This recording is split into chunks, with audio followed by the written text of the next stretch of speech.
출애굽기 2장 11절로 16절 말씀.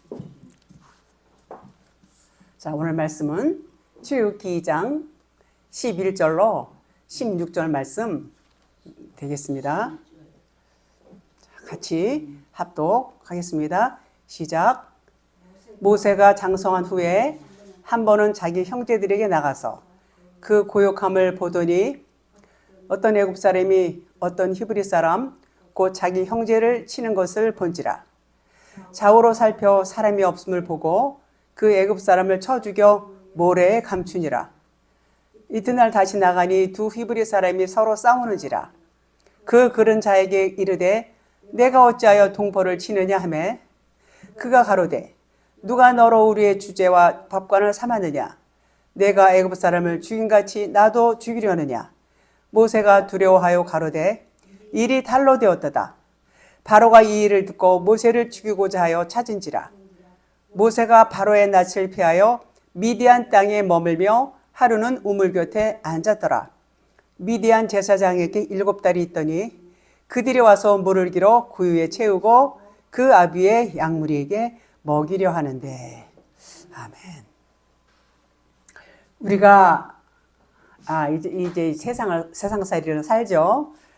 우리 삶 자체가, 이 세상에 사는 거 삶 자체가 짐이에요. 무거운 짐이 돼요. 어린아이들도 유아원 가죠. 애기들 3살, 2살 이때부터 아무것도 모르고 가고 또 유치원 가고 이렇게 하면서 또 이제 뭐 학원도 여기도 다니고 저기도 다니고 엄마 나 가기 싫어. 뭐 오늘은 안 갈 거야. 막 이렇게 떼를 쓰기도 하고 이렇게 그런 환경에서 이 세상살이라는 것 자체가 전부 다 짐이 될 수밖에 없는 것입니다. 그래서 율법 세상은 그냥 짐이다 그러면 맞아요. 그래서 그 짐에서 벗어나기 위해서는 그 율법에서 벗어나는 방법밖에 없어요. 벗어나는 거.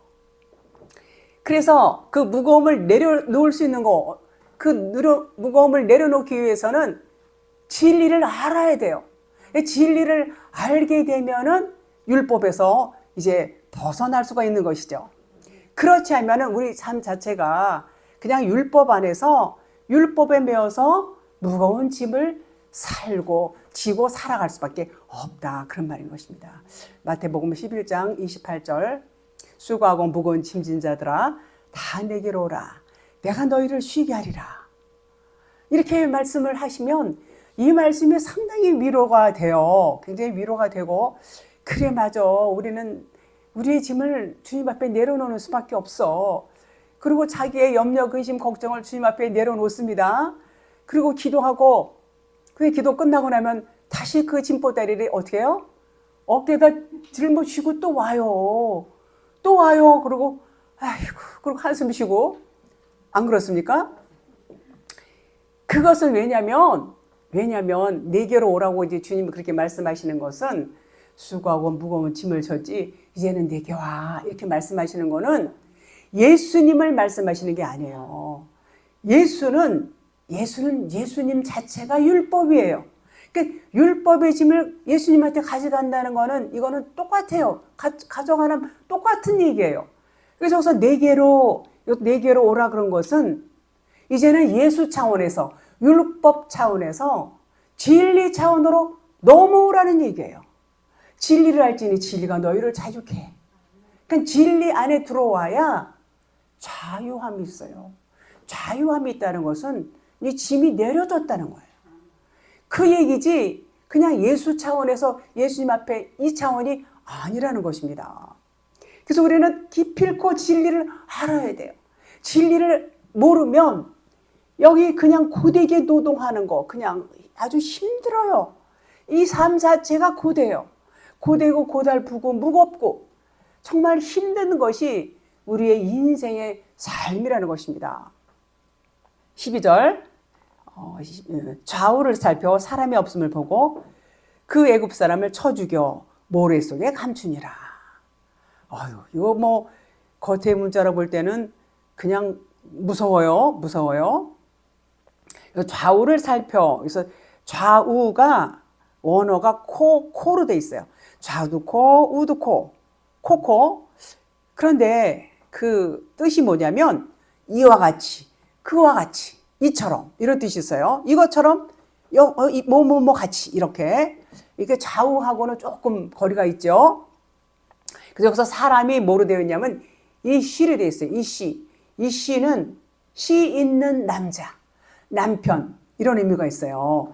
그래서 여기서 사람이 없음을 보니까 시 있는 남자가 없다는 얘기예요. 그러니까 시 있는 남자가 없다는 얘기는 그 육신의 사람이라는 얘기예요. 이스라엘 사람이지만 이 사람은 아직 씨가 없어요. 그래서 애굽 사람과 히브리 사람 싸우는데 이 둘이 다 씨가 없어요. 그래서 이 씨가 없다는 것은 뭐냐? 이 둘은 여러분과 저를 말해요. 다 내 안에 있는 사람이 내 안에. 근데 우리에게 아직 성령의 그 씨가 들어오질 않았어요. 그 율법과 싸우고 있는 우리 상태. 그러니까 그리스도의 씨가 들어와야 되는데 씨가 없다. 그래서 좌우라는 것은 이와 같이 이렇게 해서 이런 뜻이에요. 그래서 11절에서 싸우는데 씨 가진 남자가 없다 그런 말이에요. 그러니까 씨 가진 남자가 없다는 얘기는 다 육신의 사람이다. 육신의 사람이다. 그런 의미죠. 근데 그게 뭐냐면 물 세례를 주는 거예요. 애굽 사람을 죽이고 이렇게 표현됐는데 물 세례를 주는 것을 의미해요. 물 세례. 그래서 원수를 갚는다. 물 세례를 주는 것이 원수를 갚는다. 그래서 겉의 것은 죽어야 속의 것이 진리가 드러난다. 그런 의미인 것입니다. 하나님께서는 우리에게 원수를 주셨어요. 그 원수가 뭘까요? 율법 말씀이에요. 율법 말씀. 제일 처음에 교회 나오면은 율법 말씀 배우지요. 겉에 율법 말씀 다 배워요. 그리고 이제 율법을 이제 다 배우고 나면 율법이 이제 마침이 와야 돼요. 율법의 마침이 오는 게 좋을까요? 안 오는 게 좋을까요? 당연히 와야 돼요. 당연히 와야 돼요.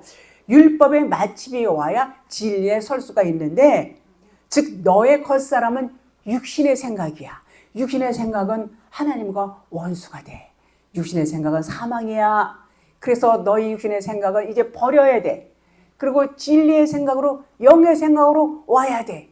이것이 하나님께서 우리에게 원하시는 거예요. 그래서 하나님은 우리에게 처음에 겉사람, 육신, 율법 이거를 주시고 이것이 율법인데 이것이 원수다 그런 말이에요.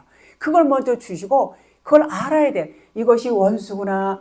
육신의 생각은 원수구나. 이것을 모르면 안 돼요. 그래서 하나님께서는 율법을 주시면서 그 다음에 말씀을 자꾸 주셔서 요 말씀은 요 말씀이기 때문에 너희들이 육신의 생각에서 나오는 것이 생명이고 진리고 영이야. 이렇게 말씀하시는 겁니다.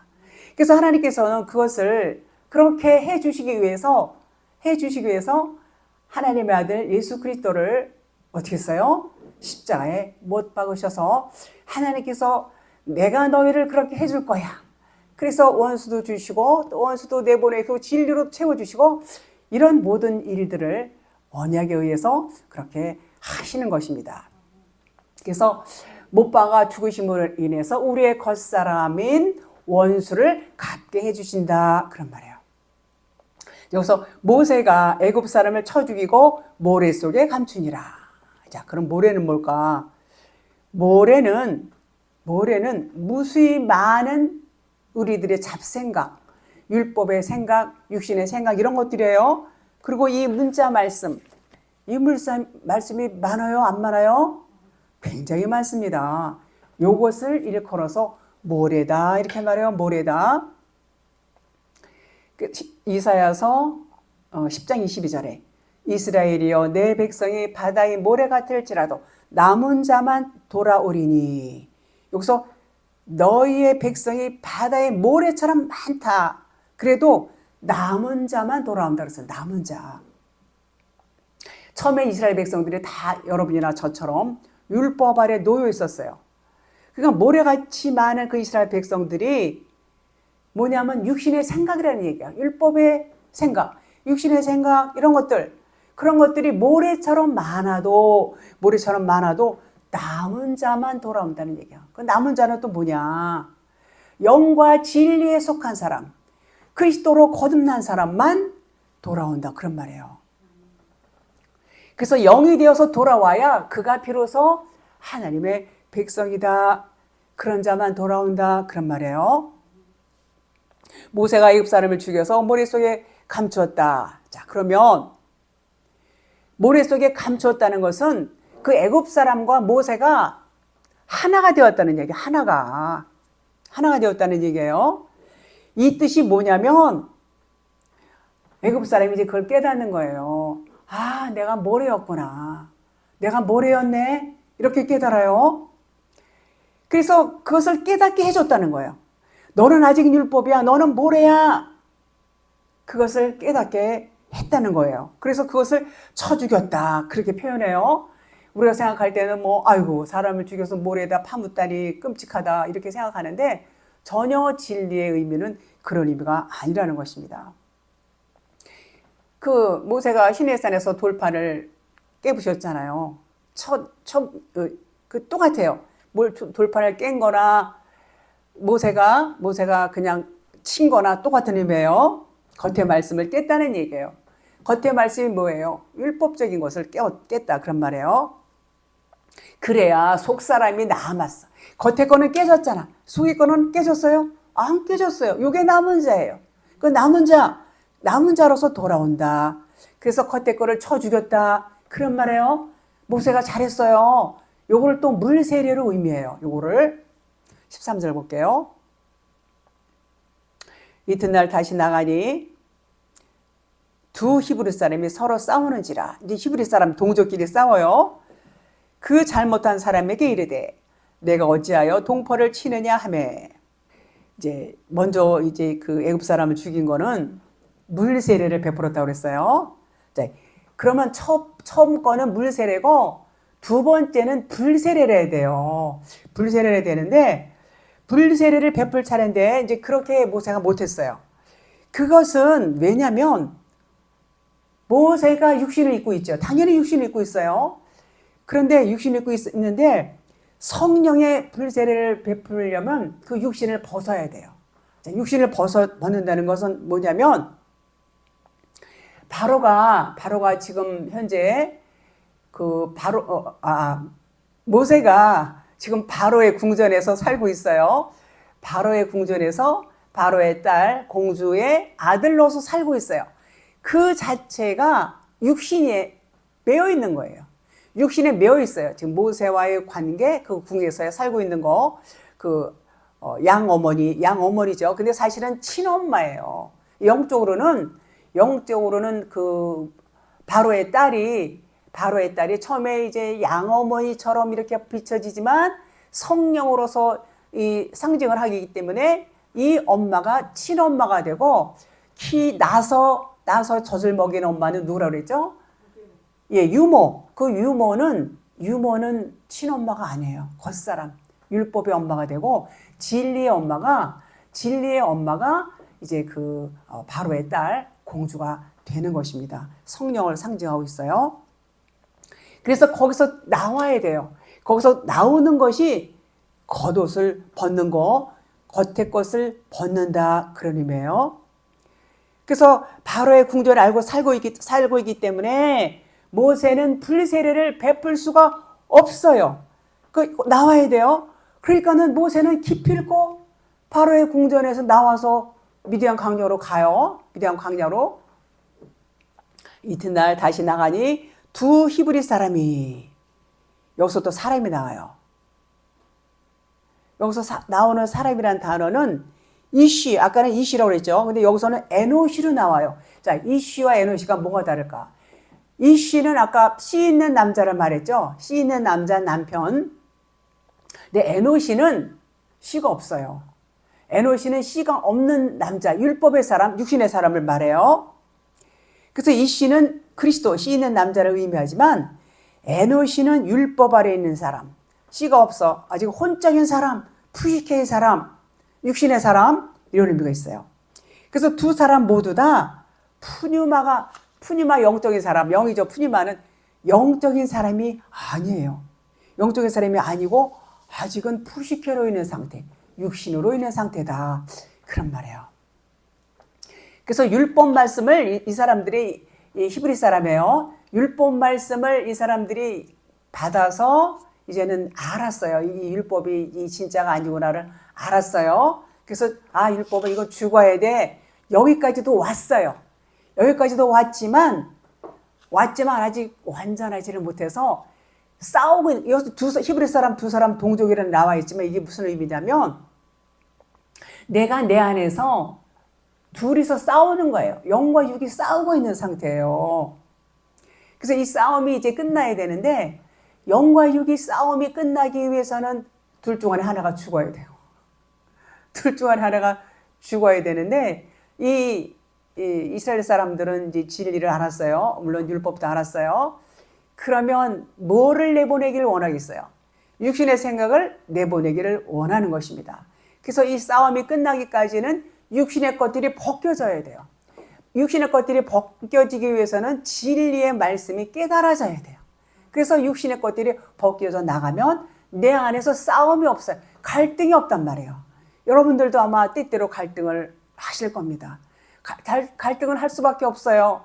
우리가 육신이 있기 때문에 영과 육이 그렇게 갈등을 합니다. 그러나 결국은 이제 갈등을 멈추게 해야 되겠죠. 영의 사람으로 진리로 우뚝 서게 되면 점차로 갈등이 줄어들 것입니다. 그래서 이제 그 말씀드렸듯이 말씀을 자꾸 듣고 불세례를 받아야 돼. 불세례를 받게 되면 이제 싸우지 않아요. 그래서 에노시끼리 싸우는 상태, 이 에노시 이 사람들 둘 다 이스라엘 사람들인데 히브리 사람 싸우는 상태는 육신에 속한 사람이다 말씀을 드렸어요. 그래서 우리에게 아들이 있다면 육신에 속한 자가 아니라고 그랬어요. 요한일서 5장 10절로 11절에 보니까 또 증거는 이것이니 하나님이 우리에게 영생을 주신 것과 이 생명이 그의 아들 안에 있는 그것이니라. 아들이 있는 자에게는 생명이 있고 하나님의 아들이 없는 자에게는 생명이 없느니라 그랬어요. 그러니까 이 에노시 두 히브리 사람에게는 에노시라고 그랬어요. 생명이 없어요. 아직 생명이 없다는 것은 아직 그리스도 성령이 내주하지 않았다 그런 말이에요. 그러니까 육신에 속해 있을 수밖에 없어요. 당연히 여기 누구예요? 여러분과 저예요. 여러분과 저예요. 그러니까 이제 모세가 너희가 어찌하여 아직도 율법에 속해 있느냐 그 얘기가 뭐냐면 너희들은 어떻게 동족끼리 싸우냐 그 말이 그 말이에요. 이제 동족끼리 싸우니까 모세가 아니 너희들은 아직도 육신에 속해 있느냐 그런 말 하는 거예요. 마음이 이제 답답하죠. 그러니까 너희들은 어떻게 아직도 육신에 속해 있어. 너희들은 어떻게 동족끼리 싸워. 요 말이 그 말인 것입니다.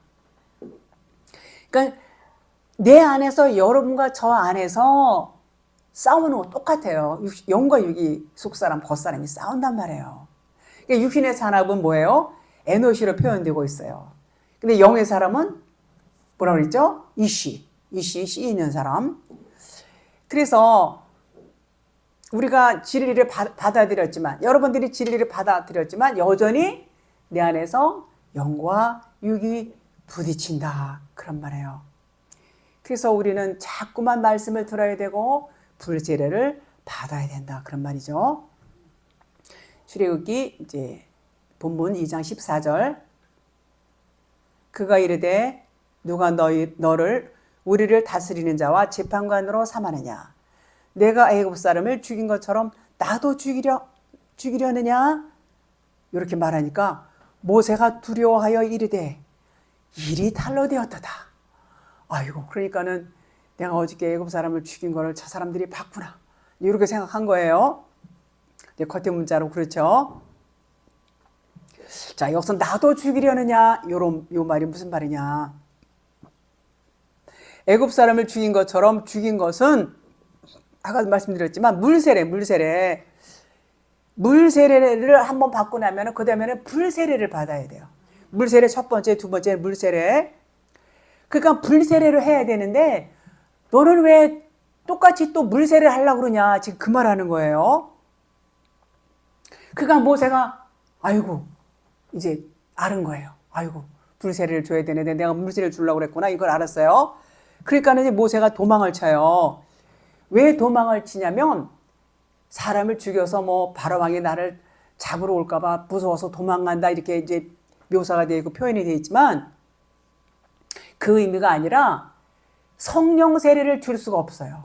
모세는 아직 육신이 있기 때문에 성령 세례를 주기 위해서는 모세가 육신의 것들이 벗겨져야 돼요.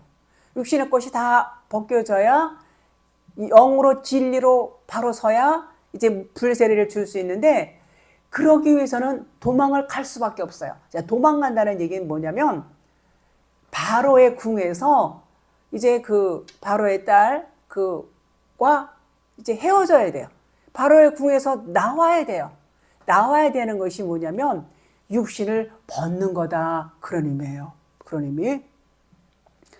그래서 이제 모세가 도망을 쳤는데 자기가 성령으로 세례를 베풀 수가 없다는 것을 저들이 알았구나 그런 거예요.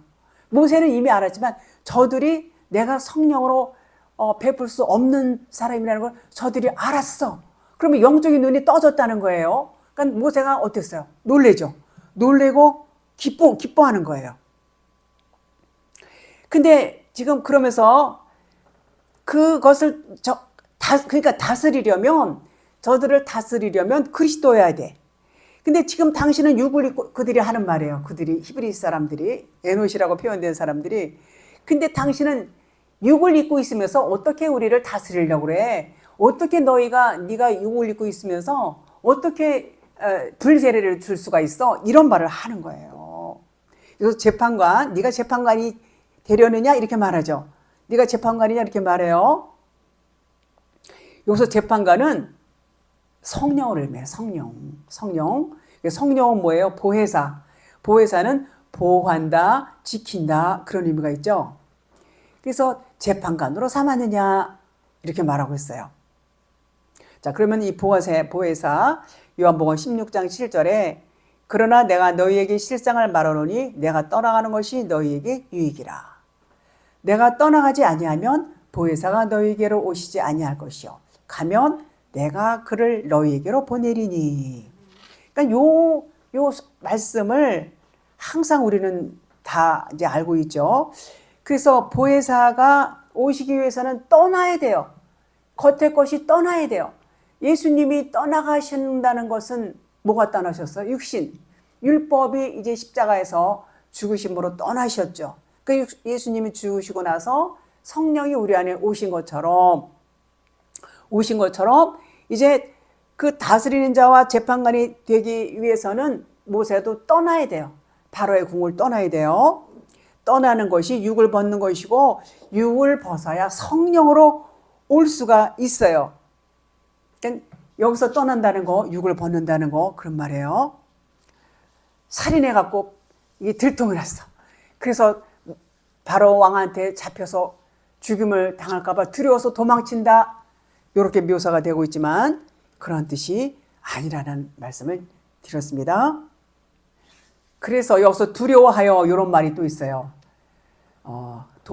탈로 나서 이제 도망친 것으로 이제 보이지만 진짜는 뭐냐면 두려워했다. 두려워했다는 말은 경외했다는 얘기예요. 야게라는 야게 원어로 야게인데 경외했다는 뜻이에요. 경외하다, 두려워하다 얼마나 달라요?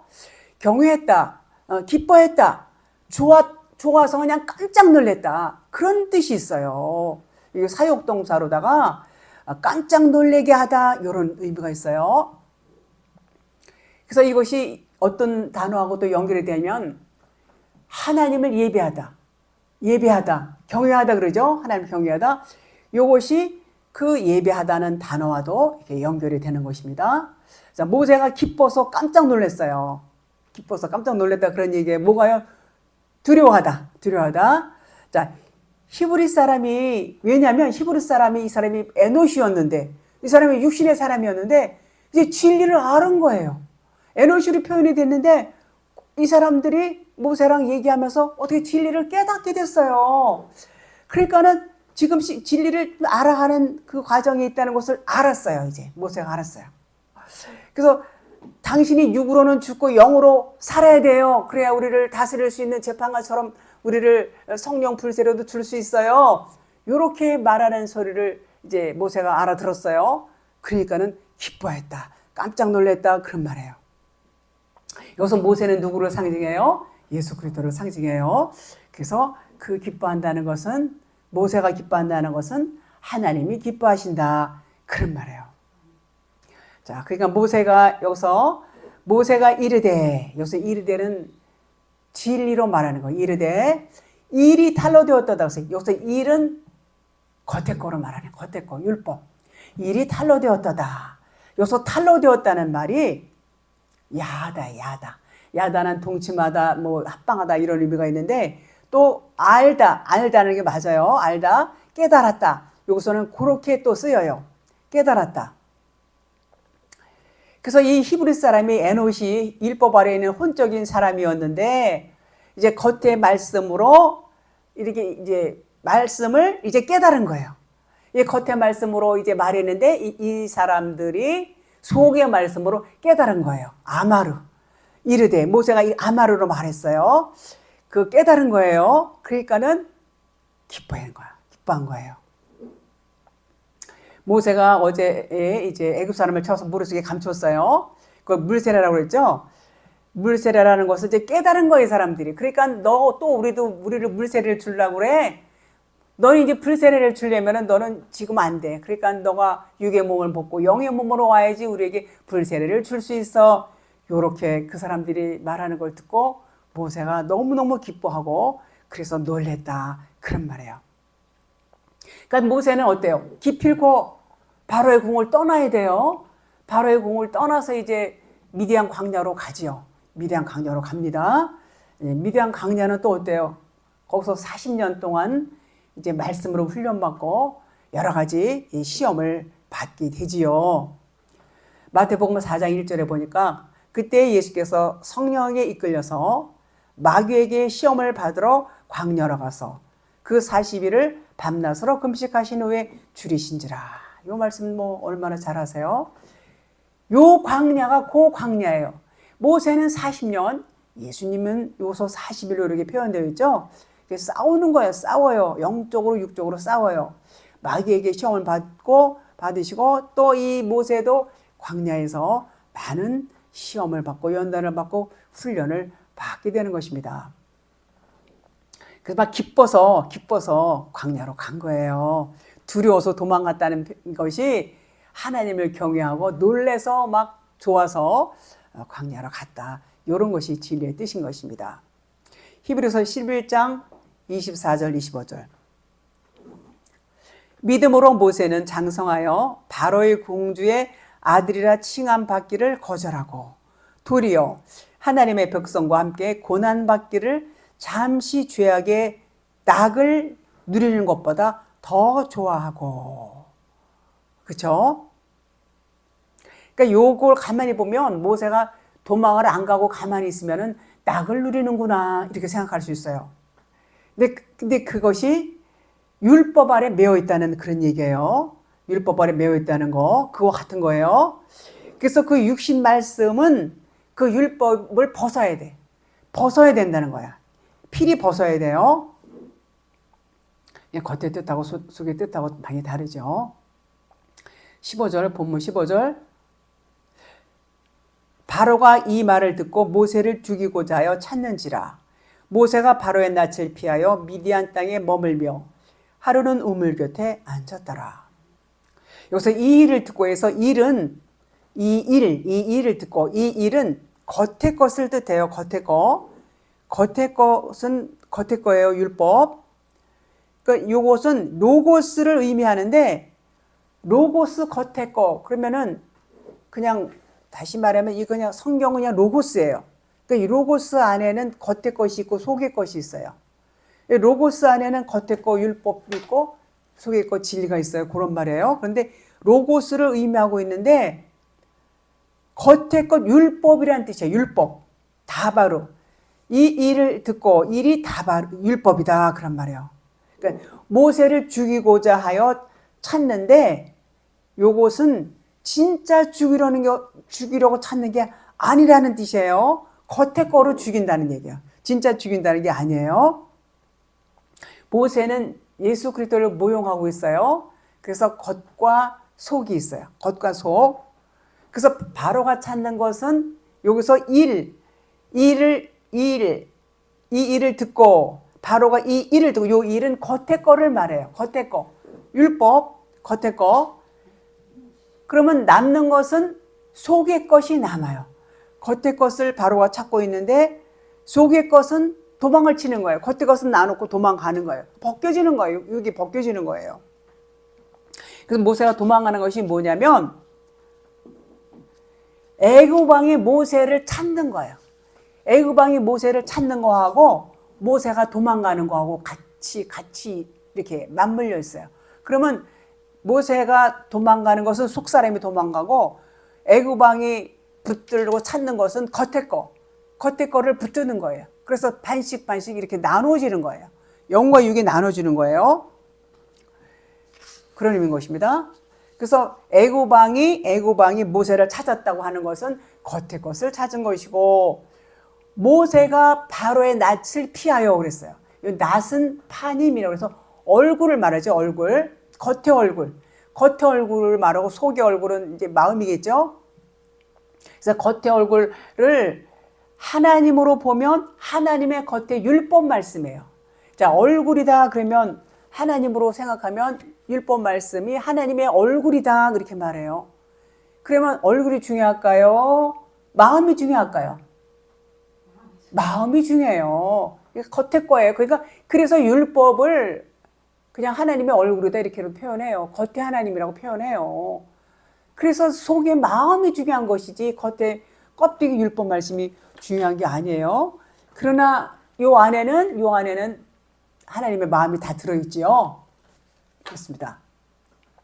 그래서 율법 말씀을 피하여 갔다 그런 말이에요. 모세가 바로의 낯을 피하여 율법 말씀을 피하여 진리로 갔다 그런 말이에요. 그러니까 바로는 겉에 율법 말씀을 붙들고 모세는 속에 진리로 피하여서 갔다 그런 것입니다.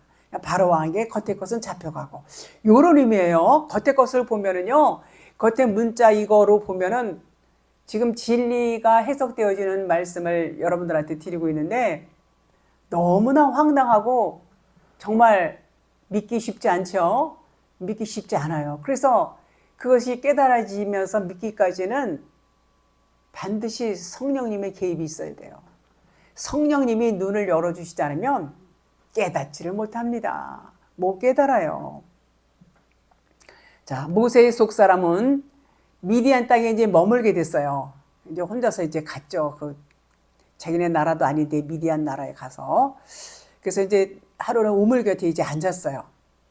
자, 앉았어요. 여기서 미디안 그러면 미디안은 뭘 의미하냐면 이 세상을 의미하고 있어요. 그리고 뭐 싸운다, 뭐 이렇게 논쟁하다, 뭐 떠들썩하다, 말다툼하다. 요것이 미디안의 뜻이에요. 미디안의 뜻이에요.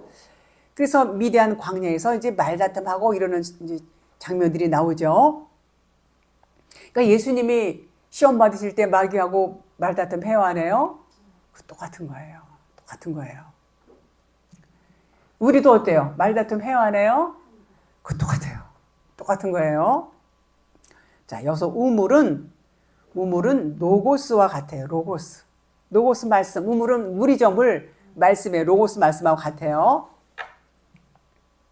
근데 여기서는 이제 샘물로 나와요. 샘물은 아인, 원어로 아인은 눈을 말해요.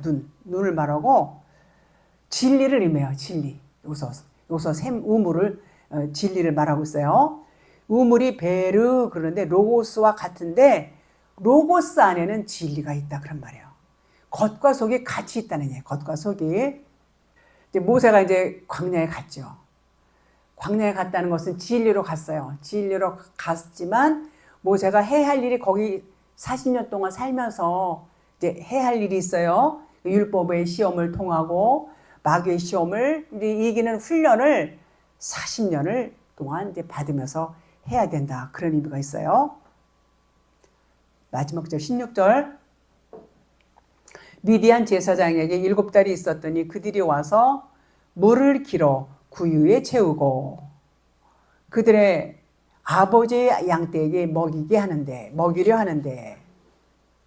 자, 미디안은 말씀드렸죠. 세상, 말다툼, 싸움, 논쟁 뭐 이런 거. 그러니까 서로 자기가 옳아, 네가 옳으냐, 내가 옳으냐, 서로 옳다고 자기 주장을 막 해요. 이 세상에서 사람들이 다 그러고 살아요. 그러니까는 논쟁을 막 많이 하죠. 그런데 또 싸우다 보면 또 세상에 그런 말도 하잖아요. 목소리 큰 사람이 이긴다. 이런 말도 막 해요. 진짜 그런 거 봤어요. 아닌데도 막 목소리 큰 사람이 이기니까 목소리 작은 사람이 지고 막 그러더라고요. 세상이 그런 데예요. 그래서 서로 잘 지내고 다투고 뭐 지내다가 또 막 다투고 뭐 이러고 친구끼리도 싸우고 이웃끼리도 싸우기도 하고 또 부부도 그냥 부부 싸움도 하고 전부 논쟁하고 이 세상이 그래요. 그리고 국가적으로도 나라 안에서도 좌파다 우파다 얼마나 싸워요. 뭐 그냥 너무 엄청나가지고 그리고 그냥 나라끼리도 싸우잖아요. 약소국가 막 침략하고 그러니까요. 그렇게 싸우면 그것을 이렇게 우리는 이렇게 성경을 통해서 보면은 정말 하나님은 어떻게 이렇게 맞는 말씀을 하시는지 몰라요. 요것이 또 내 안에서도 싸워요. 내 안에서 두 마음이 싸워요. 두 마음이 싸운단 말이에요. 그거 하나님 뭐라고 하시냐면 너희들이 싸우는 것은 너희들이 아직도 율법의 마음이 있어서 그래. 너희들이 율법에 속해 있어서 그래. 이제는 율법에서 나와. 그래야 싸움이 멈추는 거야. 불세례 받고 진리의 말씀으로 거듭나야지 돼. 그런 말씀을 하고 계신 것입니다. 그 하나님은 계속해서 우리를 그렇게 이제 진리로 이끌으세요. 진리로 이끌으시는 일을 하는 게 하나님의 일이에요. 하나님은 생명만 우리에게 주세요. 가장 좋은 거 섬, 생명 그것을 주시기 위해서 우리를 이렇게도 훈련시키고 저렇게도 훈련시키시고 이런 환경에도 저런 환경에도 이런 사건 저런 사건 모든 것들을 통해서 우리를 거기에 맞닥뜨려서 거기서 우리가 어떻게 나오나 보시고 거기서 진리를 깨닫게 하시고 우리를 궁극적으로는 진리로 이끌으시는 일을 하시는 일을 하나님이 하신다. 그런 말이에요. 그래서 우리는 정말 그 훈련이 필요해요. 훈련이 필요하고 우리가 그 율법의 말씀에서 이제 증식을 해서 진리로 거듭나게 되면 마음이 하나가 되는 거예요. 너와 내가 하나고 하나님과 우리가 하나고 한 마음이 되면은 그런 논쟁이 없어요. 다툼이 없어요. 하나님은 항상 그런 말씀을 하시는 거예요. 그래서 모세도 이제 미디안 땅에서 그런 훈련을 이제 받게 되죠. 반드시 훈련이 필요해요. 반드시 그 훈련을 통과하지 않고는 하나님이 모세를 그 엄청난 그 지도자로 쓰시지 않으시죠. 그래서 훈련을 받는다, 시험 받는다 같은 말이에요. 우리도 똑같습니다. 여기서 보니까 제사장 딸이 7이나 있대. 7. 자, 7은 7 언약을 말해요. 7 언약, 7 맹세, 7 우물, 뭐 부엘세바 이런 거 있죠. 7 색깔 무지개, 7 무지개 언약 이런 거 다 같은 거예요. 표현만 다르게 했을 뿐이지 그 핵심적인 내용은 똑같습니다. 자, 하나님께서는 처음부터 우리에게 7 언약을 창세기 때부터 주셨어요. 계속 주셨어요. 그리고 그 언약을 이루어 가시는 거예요. 하나씩 둘씩 계속 이루어 가세요. 그리고 또 첫째 날서부터 7째 날이 끝나면 다시 첫째 날부터 또 이제 그 7 언약에 의해서 우리를 진리로 이끌어 가시는 거를 주십니다. 그래서 이것이 뭐냐면 여기서 뭐 모세를 본다, 뭐 7 딸을 본다 이런 것들이 전부 우리를 하나님께서 말씀하시는 거, 우리에게 하시는 말씀이야. 전부 나에게, 너에게, 우리에게 각각 우리에게 말씀하고 계신다. 다 해당이 되는 거예요. 하나님께서 그 7 언약에 의해서 이제 맹세하시고 언약하시고 우리를 그렇게 해줄 거야. 내가 너희들을 반드시 이렇게 해줄 거야. 그대로 해주시겠다는 약속의 말씀인 것이죠. 그래서 7명의 딸이 나오는 거예요. 7명 딸. 근데 이름은 십보라 한 사람만 십보라가 나와요. 십보라 언급되어 있죠. 그것이 누구냐? 나 한 사람을 말해요. 나 한 사람 너희들 여기 7인 것 같지만 너희 한 명이야. 이런 말씀하고 똑같아요. 여기서 미디안 제사장이 나와요. 십보라의 아버지, 이 딸들의 아버지 미디안 제사장, 제사장이 딸이죠. 그래서 제사장이 누구냐면 예수 그리스도를 모형하고 있어요. 예수 그리스도를 모형. 그래서 미디안 제사장은 육신에 속한 제사장이에요. 아직까지 이 미디안 제사장은 육신적인 사람이란 말이에요. 그런데 이 미디안 제사장이 차츰차츰 영적인 제사장으로 변화가 돼요. 이제 앞으로 나올 때 변화가 돼요. 그걸 보여주죠. 그래서 이제 변하는 모습을 보여주고 이제 7명의 딸은 예수 그리스도의 신부가 되는 거야. 예수 그리스도의 언약의 신부가 돼요. 그래서 그것이 뭐냐면 우리 여러분과 저 우리들 성도가 될 신부예요. 우리 성도들 우리가 다 신부죠. 그래서 여기서 7명의 딸은 예수 그리스도의 신부가 될 우리 성도를 말씀한다. 이렇게 말씀을 드릴 수 있어요. 그래서 7 언약이 7날로 이제 완성이 돼요. 첫째 날 완성이 되면 그게 뭐냐? 그리스도와 혼인잔치 하는 거예요. 혼인. 여기서도 지금 모세와 이 제사장의 딸 십보라와 결혼을 하죠. 결혼하는 것이 뭐냐면 예수 그리스도의 신부가 되는 거예요. 예수 그리스도와 이제 신부가 결혼하는 것에 대한 이 모형을 보여주는 거예요. 모형을. 모세가 십보라가 결혼하는 거. 모세는 여기서 예수 그리스도를 모형하고 있어요. 그래서 7날의 언약이라는 것은 육신의 말씀, 육신의 생각들, 육신적인 것들 이런 것들이 다 벗겨져요. 첫째 날부터 조금 벗겨져서 영과 진리의 사람으로 변화되는 거예요. 그러면 안식에 들어가요. 안식에 들어가요. 다 변하게 되면 안식에 들어가요. 그래서 이런 과정이 전개되는 거예요. 전부 이것들이 전부 보면은 전부 그냥 첫째 날서부터 7째 날 그 과정과 여기서 7이라는 단어가 나오고 또 전개되는 그 스토리 과정들이 내용은 다른데 핵심은 똑같아요. 무엇을 말씀하시고자 하는 것은 똑같아요. 하나님께서 우리에게 하시고자 하는 말씀이 있어요. 자, 7 우물을 부엘세바라고 그러죠. 7 언약의 우물이라는 뜻이에요. 창세기에 보면 쭉 나오죠. 우물은 말씀. 부엘은 우물을 말해요. 세바는 7, 부엘세바 7 우물 이런 뜻이죠. 그래서 이것을 7 우물 또는 맹세의 우물 이런 뜻도 있어요. 하나님께서 맹세하시고 언약하시고 이런 뜻. 이삭과 리브가가 어디서 만났어요? 우물가에서 만났어요. 우물가에서 만나고 야곱하고 라헬도 우물가에서 만났어요. 그 우물이 상당히 의미가 있죠. 말씀이 있는 곳에서 만났다. 그런 의미인 것입니다.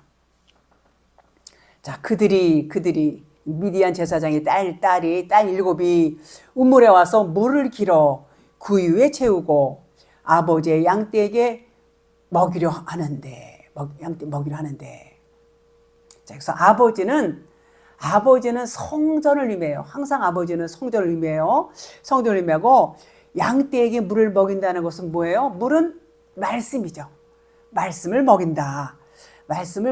그런 의미가 있습니다. 자, 오늘은 여기까지 하도록 하겠습니다.